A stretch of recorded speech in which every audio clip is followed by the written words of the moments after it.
আসসালামু আলাইকুম, সবাইকে শুভেচ্ছা জানাচ্ছি। মাসুম মাহবুব। প্রিয় দর্শক, আমি বাংলাদেশ বিষয়ে আজকে কথা বলতে চাই। কি চলছে আসলে বাংলাদেশের রাজনীতিতে? শেখ হাসিনা চলে যাওয়ার পর বাংলাদেশের রাজনীতিতে এখন মুখ্য ভূমিকায় আছে বিএনপি এবং জামায়াত। কিন্তু এর মধ্যেও তৃতীয় আরেকটি দল এনসিপি, তারাও আলোচনায় থাকছে। কিন্তু সব কিছু ছাপিয়ে হঠাৎ করে নতুন আলোচনায় আসছে নুরুল হক নূর, যে ব্যক্তি রাজনীতির কেন্দ্রে কখনো দাঁড়াতে পারেনি। হঠাৎ করে তিনি রাজনীতির কেন্দ্রে আসতে চায়। কুষ্টিয়ার একটি আসনে জামায়াতের এমপি আমির হামজা, তার দলের সাথে নুরুল হক নূরের দলের একটা লড়াই হয়েছে। এরপর জামায়াতের পক্ষ থেকে নুরুল হক নূরের দলকে পিটিয়ে মাঠ ছাড়া করা হয়েছে। নুরুল হক জামায়াতকে হুঁশিয়ারি দিচ্ছে তাদেরকে আবার গুপ্ত জায়গায় পাঠিয়ে দেবেন। নুরুল হক, জামাত যেমন গত 15-16 বছর গুপ্ত অবস্থায় আছে, তাদেরকে সেই ঠিকানায় আবার নুরুল হক নূর পৌঁছে দিবেন। বিষয়টাকে একটু চিন্তা করেন যে নুরুল হক বিএনপি সরকারের একজন প্রতিমন্ত্রী বা উপমন্ত্রী, তিনি এই হুমকি দিচ্ছেন যেখানে বিএনপির মূল ডাকসেটের নেতারাও এই কথাটা একবারও বলেননি, কিন্তু নুরুল হক বলছেন। অথচ যে দলটিতে নুরুল হক আর রাশেদ ছাড়া তৃতীয় আর কেউ নেই, একটা কমিটি করার মতো তাদের যোগ্যতা নেই। আবার কুষ্টিয়াতে আমির হামজার সাথে জামাতের একজন পাওয়ারফুল এমপির সাথে সে লড়াইও করেছে। দুই পক্ষের আহতর ঘটনাও ঘটেছে। ইতিমধ্যে আমির হামজা বলেছেন 24 ঘন্টার সময় দেয়া হয়েছে প্রশাসনকে, কুষ্টিয়ার প্রশাসনকে, যেন সকল অপরাধীদের গ্রেফতার করা হয়। যদি 24 ঘন্টার মধ্যে গ্রেফতার করা না হয় তাহলে পুরো ডিসি অফিস ঘেরাও করা হবে। আবার আমির হামজা এটাও বলছেন যে পুরো বাংলাদেশের সাথে কুষ্টিয়ার দৃশ্য ভিন্ন। তিনি বলছেন যেই আসনে তিনি এমপি হয়েছেন আর পুরো বাংলাদেশের বাকি যতগুলো আসন আছে পুরো আলাদা। এখানকার সরকার তিনি নিজে, অর্থাৎ আমির হামজা হলো কুষ্টিয়ার সেই আসনের সরকার। এখানে আর কোনো সরকার নেই, এখানে চলবে তার কথা, তার নির্দেশ, অন্য কারো নির্দেশ চলবে না। তার মানে রাজনীতিটা এখন একটা প্রতিযোগিতা না লড়াইয়ের মাঠে, নাকি দুই পক্ষের বাক বিতণ্ডা গিয়ে শেষ হবে আমরা বুঝতে পারছি না। আসেন, কালকে রাশেদকে দেখলাম এটিএন বাংলায়, মেবি, যদিও আমার টিভি দেখা হয় না, এগুলো সোশ্যাল মিডিয়ায় ভাইরাল হয়। তুষার এনসিপির একজন আলোচক বা নেতা, তার সাথে রাশেদ খান, বর্তমান বিএনপি রাজনৈতিক অ্যাডভাইজার তারেক রহমানের, বেশ হাতাহাতির পর্যায়ে চলে গেছে, তুই তোকারি চলে গেছে, যা স্ল্যাং বলা হয়েছে। একটা বিষয় না খুব খারাপ লাগে, এই রাশেদ বা নুরুকে আমরা প্রচুর সমর্থন করতাম আর্থিকভাবে বা মানসিকভাবে বা যে কোনোভাবে। বিপদগ্রস্ত সময় তাদেরকে সর্বোচ্চ চেষ্টা করছি আমরা সাহায্য করতে। হঠাৎ করে ক্ষমতায় বসে তারা কেন জানি আওয়ামী লীগ হয়ে যাচ্ছে, আওয়ামী লীগের ভাষায় কথা বলছে, আওয়ামী লীগের বডি ল্যাঙ্গুয়েজ ব্যবহার করছে। আমরা ইনু মেননদেরকে দেখেছি, তাদের পরিণতি দেখেছি। তারা এখন কোথায় আছে আপনারা সবাই জানেন, জেলের অন্ধকার ঘরে। আওয়ামী লীগের শেখ হাসিনা পালিয়ে গেছে, তাপস পালিয়ে গেছে, জয় নেই, পুতুল নেই। শেখ হাসিনার পরিবারের একজনও গ্রেফতার হয়নি, এবং শেখ হাসিনার খুব কাছের এমপি মন্ত্রীদের অনেকেই গ্রেফতার হয়নি, তারা নিরাপদে দেশ ছেড়ে চলে গেছেন। কিন্তু এনু মেনন জেলে আছে, আপনারা জানেন। তো রাজনীতির একটা টাইম ক্ষমতা ব্যবহার করে, আধিপত্য তৈরি করে, কিংবা অর্থ বাগিয়ে পকেটে পুরে, এরপর পরিণতিটা যদি হয় এরকম যে শেষ সময়টা এই অর্থ আরাম আয়েসে ব্যবহার না করে জেলখানায় বসে মৃত্যুর প্রহর গোনা হয়, এই রাজনীতির প্রয়োজনকে। রাশেদ খান বা নুরুল হক নূর ততদিন পর্যন্ত মানুষের কাছে ভালোবাসার ছিল যতদিন তারা ফ্যাসিস্ট হাসিনার বিরুদ্ধে সোচ্চার ছিলেন। কিন্তু বর্তমানে তাদেরকে দেখে মনে হচ্ছে তারা ফ্যাসিস্টের রূপ ধারণ করছেন, অর্থাৎ ক্ষমতায় বসে তারা নিজেকে একটা ফ্যাসিস্ট রূপে দেখাতে চাইছেন। তবে সবচেয়ে দুঃখজনক ব্যাপার হলো এই লোকগুলোকে বিএনপি তাদের ঘরে নিয়ে আসছে। যে বিএনপি গত 18 বছর জনপ্রিয়তার 1 নম্বরে ছিল, বা জালিমের জুলুমে বিএনপি এতটা নিষ্পেষিত ছিল যে মানুষের ভালোবাসা বিএনপির দিকে ছুটে গেছে বলে বাংলাদেশের ইতিহাসে ফেয়ার নির্বাচনে বিএনপি সর্বাধিক আসন পেয়েছে। সেই দলটির উপর থেকে মানুষের আস্থা ক্রমান্বয়ে কমছে। আপাত দৃষ্টিতে সোশ্যাল মিডিয়াতে এই দৃশ্যগুলো চোখে পড়ছে। ভালো করে খেয়াল করবেন যে সোশ্যাল মিডিয়াতে বিএনপির পক্ষে ন্যারেটিভ খুব কম আছে। মানুষের লেখালেখি বা মানুষ যারা ব্লগিং করছে বা যারা ন্যারেটিভ উৎপাদন করছে বা যারা এক কথা মোটিভেশন করছে, চারদিক থেকে দেখবেন বিএনপির পক্ষে কথা বলার শক্তি কমে যাচ্ছে। বিএনপিকে কেউ কেউ আওয়ামী লীগের জায়গায় বসাচ্ছে। এটাকে বিএনপিকে মনে রাখতে হবে। কথাটা কেন বললাম? আওয়ামী লীগের আমলে যখন আমরা কথা বলতাম, জামায়াত বা বিএনপি বা আদার্স দল যারা আওয়ামী লীগের জোটে ছিল না তারা খুশি হতেন, বাহবা দিতেন। আর জামাত আমাদের আওয়ামী লীগ আমাদের খুঁজত গ্রেফতারের জন্য, যে কারণে দেশ ছেড়ে পালাতে হয়েছে। এখন যখন আমরা কথা বলছি, হয়তোবা জামাত বা আদার্স এনসিপি খুশি হবে, বিএনপি অখুশি হবে। তো বিএনপি তো চিরকাল ক্ষমতা থাকবে না, কোনোদিন বিএনপি আবার বিদায় নেবে। আবার যখন আমরা সরকারের বিরুদ্ধে কথা বলবো, বিএনপি বাহবা দেবে। আসলে সত্য কথার সবচেয়ে বড় জ্বালাটা হলো সবাইকে খুশি করা যায় না। বাস্তবিক অর্থে আসল প্রেক্ষাপট তুলে ধরার অর্থ হলো কেউ যেন ভুল করার আগে আয়নায় নিজেকে দেখে। তাই আমরা এই কথাগুলো বলি। আমরা চাই না কোনোদিন যেন বিএনপি আওয়ামী লীগের রূপে দাঁড়ায়। তাহলে আমাদের আত্মহত্যা ছাড়ার পথ থাকবে না, কারণ এটার সাথে আমাদের রক্ত, আমাদের ঘাম, আমাদের পরিশ্রম, আমাদের ভালোবাসা মিশে আছে।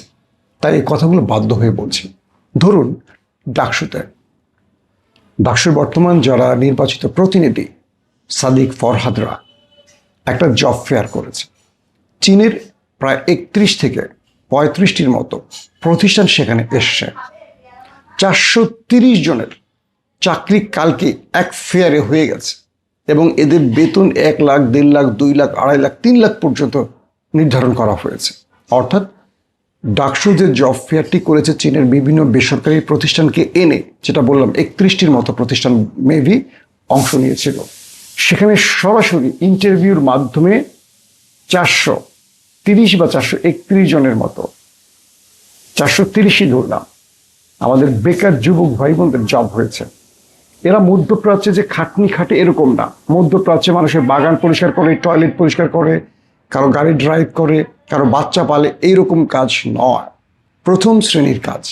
ফরহাদের একটা কথা আমার ভালো লাগছে, যে বাংলাদেশে আমাদের ভাই বোনেরা বিদেশে গিয়ে গাধার মতো খেটে রেমিটেন্স পাঠায়, আর বিদেশিরা এই দেশে এসে ভালো জবে ঢুকে হ্যান্ডসাম স্যালারি নিয়ে সেই দেশে ফেরত চলে যায়, আর আমাদের বেকাররা এই দেশে বসে জব পায় না। এবার আমরা সেই উদ্যোগটা নিতে চাই, আমাদের মেধাবীরা আমাদের দেশেও জব পাবে, বিদেশেও পাবে, সেটা মেধার মাধ্যমে এবং সম্মানজনক।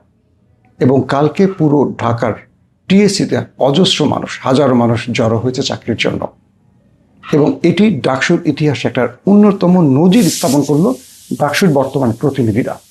কিন্তু আফসোসের বিষয় কি জানেন? এখানে একাধিক মন্ত্রীকে দাওয়াত দেওয়া হয়েছে, তারা আসবেন কথা দিয়েও আসেন। ডাকসুর শিক্ষকরা আসবেন বলেও আসেনি, কারণ উদ্যোগটা ডাকসুর বর্তমান প্রতিনিধিরা নিয়েছে যারা শিবিরের প্যানেল থেকে বিজয়ী। তাহলে এই দেশটা আবারও সেই পক্ষে বা দলে বিভক্ত হয়ে যাচ্ছে। এই দেশটায় ভালো কিছুর পক্ষে কেউ দাঁড়াবে না। আজকে শিবির যে কাজগুলো করেছে নিঃসন্দেহে ভালো কাজ, কালকে ছাত্রদল আবার এখানে নির্বাচিত হবে, তার চেয়ে ভালো কাজটা আমাদের ছাত্রদলের ভাইয়েরা করবে। এটাই তো প্রতিযোগিতা হওয়ার কথা, নাকি ছাত্রদল ছাত্রলীগের কাজ একটাই, মূল দলকে সাপোর্ট দেয়া, বিক্ষোভ করা, পটকা মারা, বোমা মারা, গণরুম তৈরি করা, মধুর ক্যান্টিন দখল করা, অমুকের উপর টর্চার করা, প্রত্যেকদিন রুটিন করে মিছিল করা। এটা কি ছাত্রদের কাজ? নাকি ছাত্রদের কাজ ছাত্রদের অধিকার নিয়ে কাজ করা? যে শিবির ঢাকা বিশ্ববিদ্যালয়ে নিষিদ্ধ ছিল, সেই শিবির 5 তারিখের পর ফ্রি ফেয়ার ইলেকশনে পুরো প্যানেল বিজয় লাভ করেছে। এতে কি আপনারা অবাক হন নাই? পুরো বাংলাদেশের যতগুলো বিশ্ববিদ্যালয় নির্বাচন হয়েছে প্রত্যেকটা শিবির ফুল প্যানেলে বিজয় লাভ করেছে। আপনারা কি অবাক হননি যে শিবির 5 তারিখ পর কি চমক দেখিয়েছে? তো এই শিবিরকে আপনারা সোশ্যাল মিডিয়া দিয়ে বা বিভিন্ন রকম ন্যারেটিভে আটকাতে পারবেন না। কারণ কি জানেন? মানুষ চোখে যা দেখে সেটাকে বিশ্বাস করে, ন্যারেটিভে বিশ্বাস করে না। তাহলে কি করণীয়? শিবিরের চেয়ে বেস্ট কিছু আপনাকে করতে হবে। যদি সেটা না পেরে আপনি মারেন, ওইটাকে বানচাল করেন, ওখানে হামলা করেন, ওখানে অস্ত্র, ওই যে হেলমেট পরে ছাত্রলীগের মতো লাঠিসোঁটা পাইপ নিয়ে হামলা করেন, আপনার জনপ্রিয়তা কমবে।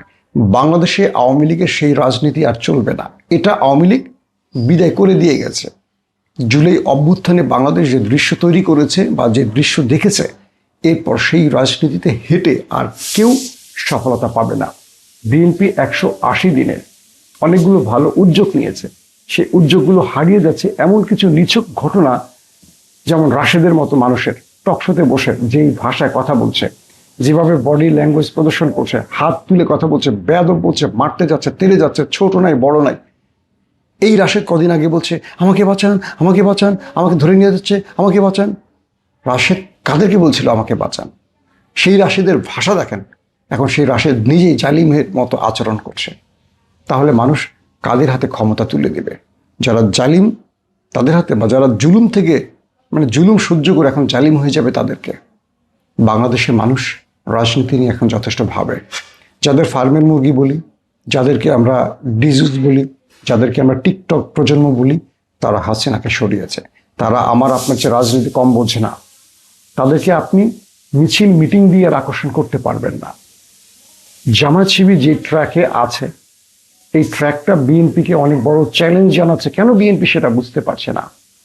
কেন বিএনপি তার বিদ্যুৎ বিভাগের ধসের পর বিরোধী দলের কাছ থেকে চাইতে হবে পরিকল্পনা?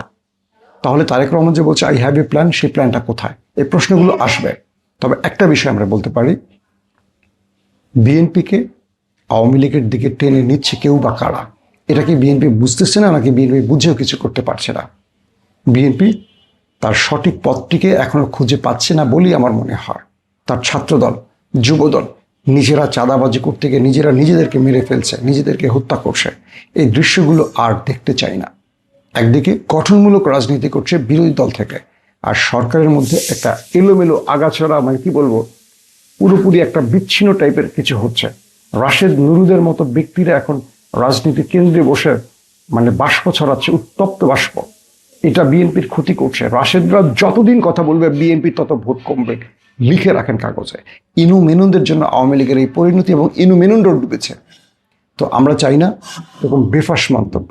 এমন ব্যক্তিদের টকশোতে বিএনপি পাঠাক, যাদের কথায় বিএনপির ভোট কমে যায়, আস্থা কমে যায়।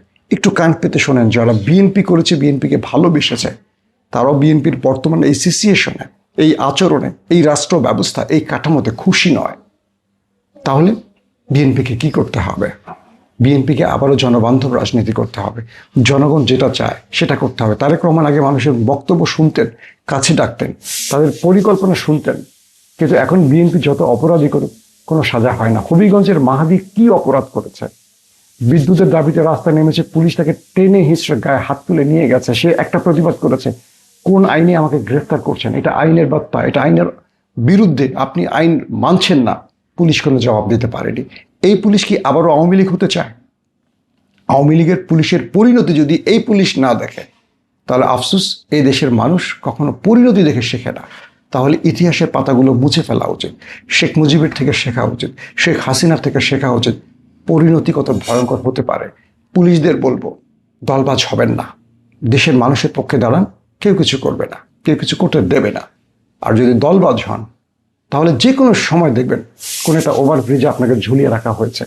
কারণ মানুষ রাজপথে নেমে গেছে, মানুষ রাজপথে নামতে শিখেছে, মানুষ সরকার পতনের খেলা শিখে গেছে।